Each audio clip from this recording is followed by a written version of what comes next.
If the only Native American women you can name are Pocahontas and Sacagawea, well, that's not really your fault because the U.S. school system kind of like invisibilizes Indigenous people. But walk and talk with me while I teach you about an absolutely iconic Indigenous queen who is still alive today and still making a big impact in Indian country. Miss Arlinda Locklear is a member of the Lumbee tribe of North Carolina, and she was born in 1951. She was born in the Jim Crow South, which means that there was a lot of segregation during this time, and so she recalls going up to water fountains that were split between white, black, and Indian, not being able to go to certain restaurants or certain movie theaters. But in the 1970s, she was able to go to the College of Charleston for undergrad. And after that, she went to Duke University for law school. And while she was at Duke, she competed in a moot court competition against John Kerry. And if you don't know John Kerry, he ran for president against George Bush in the 2000s.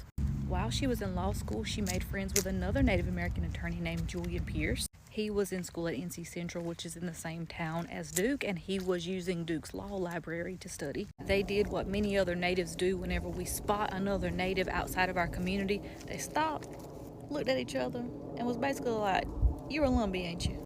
And they became friends and later worked on Lumbee federal recognition efforts together. After law school, Arlinda became an attorney for the Native American Rights Fund, and she argued not once but twice before the Supreme Court and won both cases for two different Native tribes.